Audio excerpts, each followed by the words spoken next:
The Secrets of Star Trek is brought to you by the StarQuest Production Network and is made possible by our many generous patrons. If you'd like to support the podcast, please visit sqpn.com/give. You're listening to The Secrets of Star Trek, where we discuss the hidden layers and deeper meanings found in all the Star Trek TV series, movies, and more. And today we're discussing the latest episode of Star Trek Prodigy, A Moral Star, Part 1. I'm Dom Bettinelli, and joining me today on the panel are Jimmy Akin. Hi, Jimmy. Howdy, Dom. And Father Cory Sticha. Hi, Father Cory. How's it going? Very well, thanks. Folks, be sure to join the StarQuest fan club by texting StarQuest, all one word, to 66866. That's StarQuest to 66866, and you'll get on our mailing list and get all the news ahead of everyone else. You'll find out all of our plans and the interesting things that are going on with StarQuest and our shows. I do want to tell you about another interesting show you'll want to check out called Raising the Bets, and that's a show I do with my wife Melanie, and we talk about what sort of fun sort of things we got going on in our family as we raise them outside of Boston here, and we talk about cooking, movies and TV shows, and books we've read, and that sort of thing. So check it out. It's at sqpn.com/bets. That's BETTS, or wherever fine podcasts are found. And be sure to stick around to the end of this episode, as we're going to have some feedback from our listeners on previous episodes. But we're talking about Star Trek Prodigy and this episode, A Moral Star, Part 1 of a two-parter. Jimmy, can you give us a recap of what happens in this one? Last time we saw the ship's vehicle replicator was making another robot body, but a mangled one, for Dreadnought, and it seemed to activate. But this time, we see that the body is not actually functional and the kids are playing with it. Dal activates a recording in its head, and in the recording, the diviner offers the kids a deal.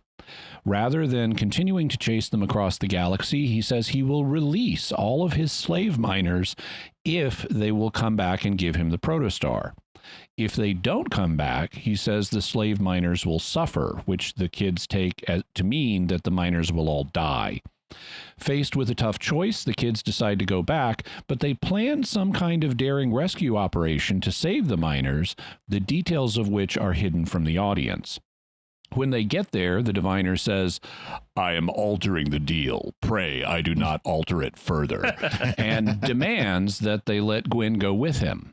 Gwyn feels responsible for letting her father capture the kids in the first place, and she agrees to go with him in exchange for the diviner's own ship, the Rev 12, so that the kids and the miners won't be stranded on the mining asteroid.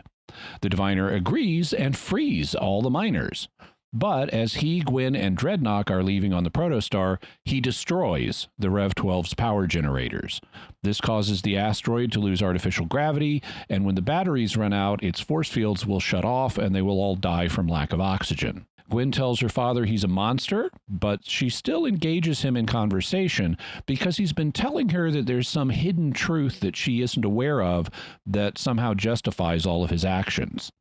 The diviner starts to mentally link with her, but realizes she's holding something back. And indeed she is, because we cut back to the asteroid and learn that Gwyn's actual job is to stall the diviner long enough for the rest of them to put their daring rescue plan into operation. The end. Right. Which we're still not quite sure what details were hidden. Details were hidden from the audience. Yes, that is a classic Star Trek trope, by the way. This to hide the plans. And they have the classic montage of where they're doing things, although they only have, what do you say, 24 hours to get back to him. Yeah, it was one day or 1 day cycle, or however they put it. Yeah, although they make it seem like, oh, they're tired, they're sleeping, they're having meals, it's days. So it's kind of funny that they did that. They're kids. Yep. Yeah, they get tired. So a couple things. The title, A Moral Star, is an anagram for Tars Lamora, which is the asteroid planet place that they're at, the asteroid field. I think it refers to the whole asteroid field. So, which is interesting. I'm not sure why. But also, the writing credits for this episode is the entire writing room. I find that interesting. Why they've done that. This is not the season finale, so this isn't a where we're wrapping up, and we want to thank everyone by putting all their names on it. Oh, that's not what controls who gets writing credits. Yeah. Right. You don't get a writing credit unless you satisfy the Writers Guild of America guidelines. So the reason these people got writing credits was because they contributed to the writing of this in a substantial way that demands that they have a writing credit. Right. So it's curious. There's at least 1, 2, 3, There's 4, 8 7 writers listed. 8. Yeah, I mean it's a lot of writers, and so many cooks spoil the broth. I mean, what do you think? Does I it thought suffer? this was good. Yeah. And it might be as simple as, one writer wrote one of the little flash scenes, another something like that, where they wrote, one segment of the show, but it was all because it doesn't look like things that were cobbled together. We've watched episodes where it's pretty clear. You can see that things are, cobbled together and glued together. And this flowed fairly well, I think. Yeah, I agree. Now, it's a usual length for this series. It's 30 minutes of animation, but because there's so much montage time in it's this, 21 minutes of animation plus 3 minutes of credits. Sure. Yeah. Yes, thank you for the clarification. But but there's so much montage time. There isn't a whole lot of stuff to talk about that actually goes on. There isn't a whole lot of. Oh, I should scroll down to my notes on the stuff. Yeah. I mean, there is some stuff to talk about. So, I mean, we're not going to end the podcast after 6 minutes, but so let's get into that. But I just wanted to kind of preface it, like there isn't, as a two-parter, they kind of padded a little bit because they could do that with the montage stuff. Well, but you'd expect that. I mean, we won't really know how to judge this one until we see the second part. Yes. Which is typical for two-parters because you need to view them as a whole. But I didn't mind this one. I thought it went pretty briskly. Oh, yeah. I think there's some flaws in the writing. So we never get an explanation on exactly what is this dreadnought that the replicator creates. Is it a mangled body from when the previous dreadnought was spaced, but he wasn't damaged in that? Right. Or is it a new one? In which case, why is it broken? And why does it have this message recorded in its head that's time sensitive? Because if you're sitting through this broken body, you don't know that the kids are going to find this message. If you're creating if you're creating a new body for Dreadnought, on the other hand, just tell Dreadnought the message and let him deliver it. You don't need a recording for that. Yeah. So there's some shakiness about all that. On the other hand, in the Let's Make a Plan montage, we do discover that Dal's fleshy rat tail that he has on the back of his head is actually prehensile because he's holding a pen with it. Oh, I missed that one. Yeah. I've always wondered about that. You actually, I want to talk about that point about that flaw. I mean, that is a fundamental plot writing hole in the story because if you're sending a message that has a time limit on it and it's a recorded message, how can you measure 24 hours from now? I mean, unless it can communicate back with that, okay, start the timer, or what if they never get the message? I think they built the second Dreadnought body just to create a stinger of drama at the end of the previous episode. Yeah. But then they don't pay it off. And the logical thing to do would be for him to just get on subspace. Right. Because he's using subspace to control the vehicle replicator anyway. Just get on subspace radio and say, guys, I'm tired of this. Come back. Here's the deal. Right. Right. And then the crew is confronted with this moral choice. And that's kind of where we get the word moral in the title, which is, do we attempt a rescue mission on our own? Or do we try to go to the Federation and get Starfleet to do it? And so they have this imposed limitation of they've got one more jump left with the Protoss drive. They can either jump to Tars Lamora or jump to Federation space. Will the Federation believe us? Will they get mad at us for stealing their ship? And do they even have the ability to get to Tars Lamora within a day? Yes. And then on the other hand, they've got this. Because I should say, I mean, if they've got more Protostar class ships, then yes, they do. But if they don't have more Protostar class ships, then no, they don't.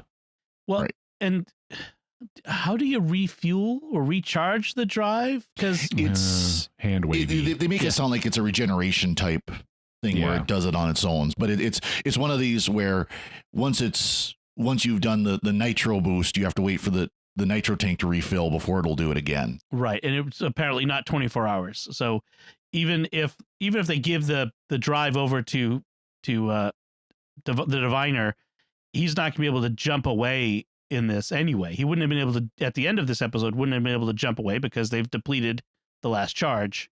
For the recharge. Dreadnought does talk about a rapid regeneration, so don't know what that does. We don't know what that does, if it's harms the drive or whatever. But so there's of course there's always the this is how it's supposed to work, but of course we can hit these few buttons and now it goes much faster because plot. Yes. So Dal is the one who hesitates on the plan because he says it's a no-win scenario, and you think, okay, Dal is going back to his old pattern of I'm thinking to myself and I don't want to go into this, but then he kind of turns it on its head a little bit and says it's a no-win scenario, so we can't have one of these half-baked plans like one of my usual half-baked plans. Yep. Right. So we can see some growth in him. He's now moved beyond the self-involvement. His experiences have helped him to kind of grow into the role of captain of this crew, which is nice. And that's when we get this reveal and transition that they now consider themselves a real Starfleet cadet crew, and they come out all wearing Starfleet uniforms. And they're a new kind of Starfleet uniform that we haven't really seen before. And Janeway, who has been wearing a Voyager era uniform, updates hers as well. Yep. Yeah. And I think it again lends this speculation that this takes place much later than we thought, or at least sometime later than the Picard era, right? No. This is way before Picard, I think. No, this is this is only 5 years after Voyager. So this is between Voyager and Picard. However, the ship itself we know comes from far future, because if the star date that was given in the last episode, Time of Mach, that's 607125.6. Now all of Voyager happened about 57,000. Yeah, but that's not far future. Each 10,000 is, or each 1,000 stardate units is a year. So if 607,000 versus 57,000. Yeah, so 3 years, right? Yeah, it's like 3 years. There's a difference. So every 1,000 stardates is a year. Mm-hmm. The difference of this is 550,000 of these star dates. Well, I mean, I see what you're saying. I'm just not sure that date is that big. But there's also something to keep in mind, which is I mentioned last time. The showrunner had said after last episode that star date was an artifact of the time dilation affecting Janeway. So we're not supposed to take that as the current star date, and that they would reveal. I missed that. That apparently because I still hold that there's going to be some time travel involved. I agree. Yeah, because he did say in that same statement, we will reveal the star date by the end of the season. Which, why would you say that unless it was significant to the overall story? Okay. So but yeah. Well, in any case, in this episode, I've just looked it up, and Father is right that it is a way out in the future star date. It's not just 3 years, but it's like 600 and it's years. 550,000 star dates. So, but it's also due to the time going crazy. Yeah. Okay. So in any case, we have this image, and so we could, the speculation all day long about when it is. But this story itself, like you said, we go through the montage. We get they jump to the Taj Lamora, and the diviner change. Yeah, and the diviner changes the deal, and says Gwyn has to go with him. Mm-hmm. And also, we get to see the unnamed Cation child again. Yay! Yeah, it seems significant somehow. We keep seeing her for some reason, and so that I'm curious where this is going. I wonder if it'll be part of the original crew or a child of the original crew. Right. Because we have all these alpha quadrant races here. Yeah, I mean, is it just because she's cute, a kitten, or is it something more? Here's a thought: we may someday have a reveal of like Chakotay in a dungeon. Mm-hmm. Yeah, that's kind of what I'm wondering. Yeah. One of the things. So there's obviously more going on with the diviner because he like tells Gwyn that some causes are bigger than both of us, and he's talking about there's some greater moral purpose. He really does not like the Federation. He says that they tell lies and they're hypocrites, and that may be a partial truth. It certainly has been in the past, right? Yeah. But I was thinking about his character arc because they've been planting the seeds of like there's a division between him and Dreadnought. So Dreadnought is more like an ideologue fanatic to whatever their ideology is, and the Diviner has at least more moral complexity than Dreadnought does. And when he initially took Gwyn with him, I said to myself, they're setting us up for a redemption arc for him. But then he destroys the Rev 12's power generators, and that's going to lead to the death of everybody. And Gwyn calls him a monster and says, you promised to let them go. And he said, I promised them their liberty. I did not promise them their lives. Yeah. And that is irredeemable, right? By anything except death. So I thought they were going to give us a redemption where we get to look at him through a new lens. But if he's doing, I promise to let them go, not to not kill them, that can't be redeemed by anything but death in dramatic terms. That sort of thing always reminds me of Schwarzenegger's movie Commando. Where's Solly? I let him go, and he had dropped him off a cliff. Yeah. It's dark for a kid's series like this, like a Nickelodeon series. That's a kind of a dark villain. We also get evil Janeway in this because as soon as the Diviner gets on board the Protostar, Janeway pops up and like, Clippy or something to give him moral nags.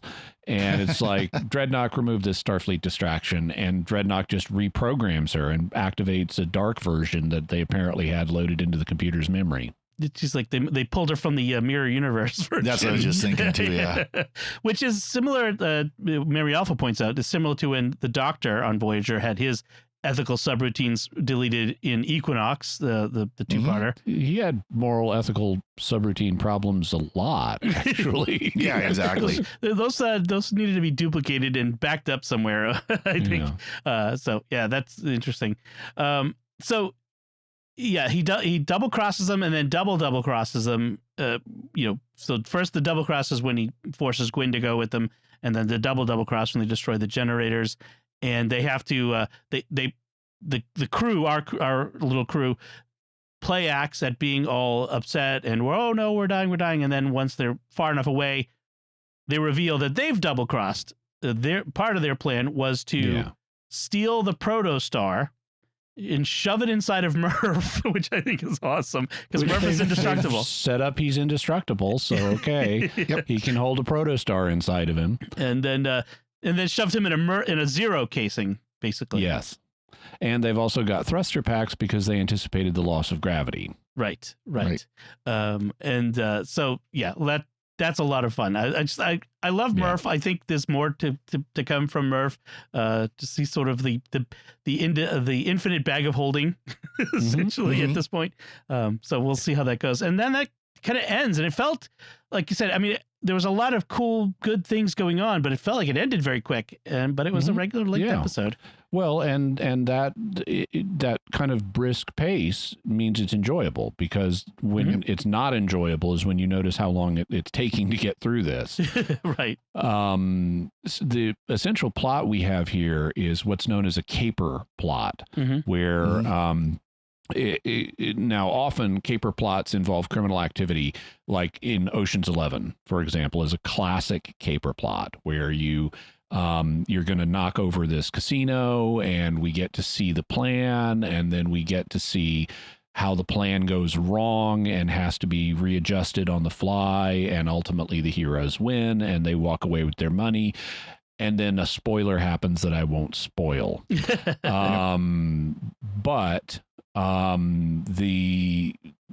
this is a variant on the caper plot where, because frequently the way this works, and they did it this way when they did the caper plot in Vic's Casino in Deep Space Nine, we got to be briefed on the plan and then see how it goes wrong and how they compensate.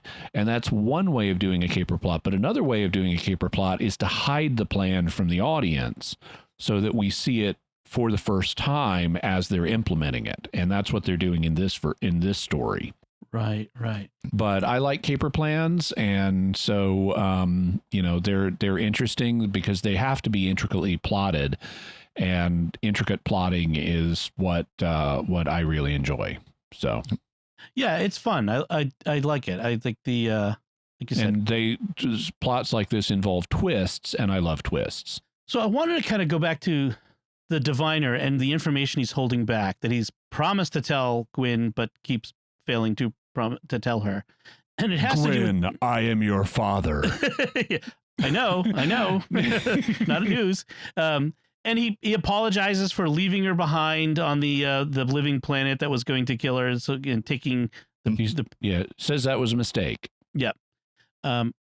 But he keeps saying like there's a whole we need to be saviors of our race, and there's this whole story having to do with them being the last two of their kind, and he is on a type of life support to sustain him. He created her as his progeny, but that's apparently shouldn't have been part of the plan, at least according to Dreadnought. But it does involve the protostar somehow. And any thoughts on that? I mean, is there enough to really kind of build anything off of that yet? Or there's just still too many holes? I think we need more data. Yeah. Yeah. I mean, I keep going back to this idea of that the time travel is going to be involved. That's the only thing I keep coming back to, that like maybe he's planning on using the protostar, since it can travel through time, to go back and save his species. I don't know. I mean, that's just a off the top of the head guess. I mean, yeah, I can imagine ways to fill in the rest of the story, but I don't think we have enough clues to predict it with certainty at this point. No. Or even reliability. But he's apparently he and Dreadnought are apparently beholden to some kind of ideology that they refer to as coming from the Order, whatever the Order is. Right. Okay, so I guess there's not much point in talking more about that until we get some more from them in the next episode, which is the last episode of this part of the first season. As mentioned before, Paramount is mid-season cliffhanger. Yeah, they're splitting up the season into, I think, 10 episode chunks. 10 and 10. 10. Yeah, and then we'll come back in the fall sometime to the rest of the next part of the first season. Which is actually nice that we're getting 20 episode seasons, because we normally don't get that on a lot of shows. Right. But this has been picked up for a second season, so that means we should have at least 40 episodes of this as a story arc. Yep. I'm going to guess that when it airs on Nickelodeon eventually, that it will be 20 episodes in a row. They're not going to split it like this. And that's why they're doing it like this. So yeah, it is kind of nice to get it like that. All right, so to be continued to part 2. Father Cory, did you have any other thoughts on this episode? Well, I got a kick out of Janeway's getting the crew into coffee. Yes. Yeah, of course. Even Hollow Janeway has to have her coffee, and she's getting the crew into it. And then, of course, you got Gwyn wearing cat boots now. Yes, cat boots. In cat boots, instead of in cahoots. Yeah, right. Jimmy? So I don't write a lot of fiction. I have written some, but these days I don't have time for it.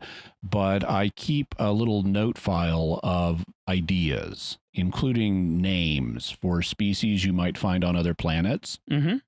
And one of the names on the list, because just, people, when they meet a new species, like when the New World was discovered here on Earth, you would find things that, oh, this looks similar to this other animal we have back in the old world, but it's different in this way. So they would take the name of the old animal and modify it to fit the distinguishing characteristic of the new animal. And so that's why we have, like, there's a difference between North American hedgehogs and European hedgehogs or opossums or whatever it is.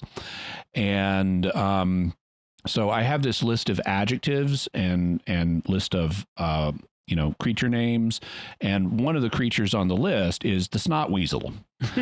Because there's no reason lots of life forms here on Earth use mucus like all over their bodies as a protective thing, and especially among ocean creatures. So if you found something like a weasel on another world, but it was covered in snot, it would be the snot weasel. And I liked in this, when they're talking about how they've just been acting once the diviner is gone and they drop the pretense, and they talk about how much fun they had acting out those parts.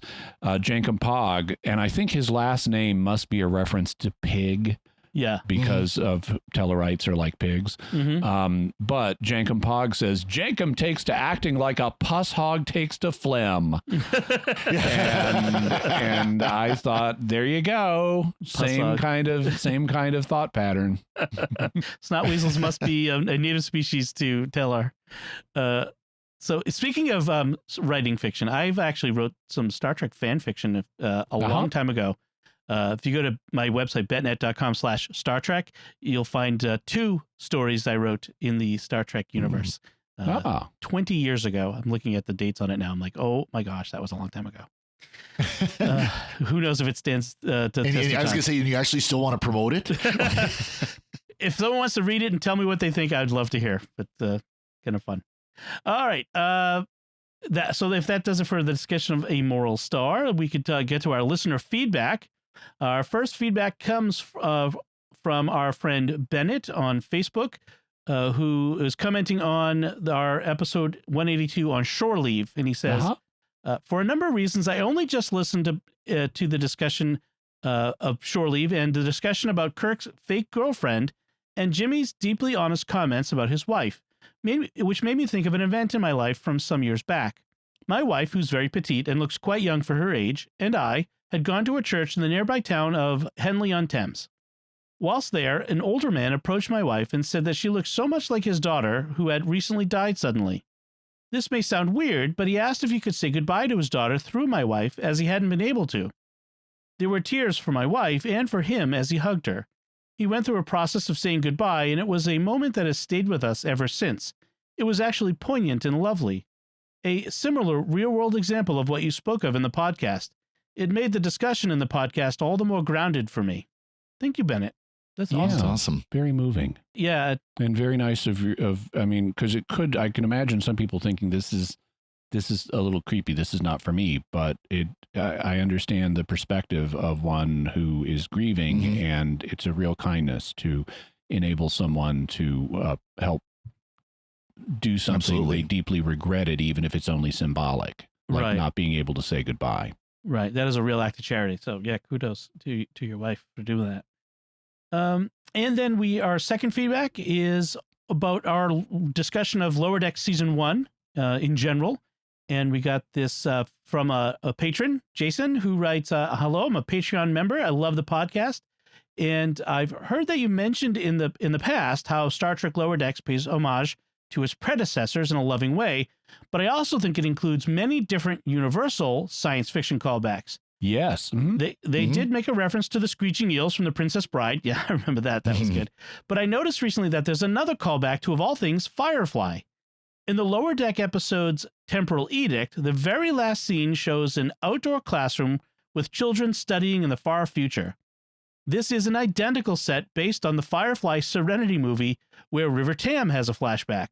And then he attached a screenshot for us to see the comparison. And he's right. I didn't catch it the first time, but when you see it with the still from Firefly, or from Serenity, which is the sequel, the movie sequel to the TV show Firefly, then it looks very much the same. I just hope that whoever is responsible for teaching those Federation children in the future is not working for the Blue Sun Corporation.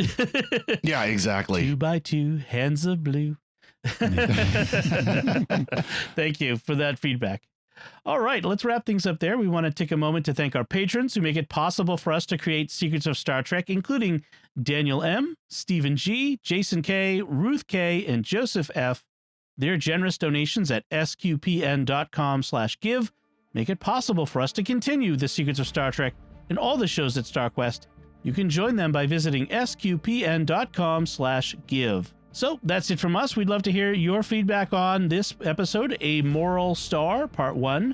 You can let us know by commenting on the show at sqpn.com/trek or our Facebook page at facebook.com/StarQuestMedia, or send an email to trek@sqpn.com.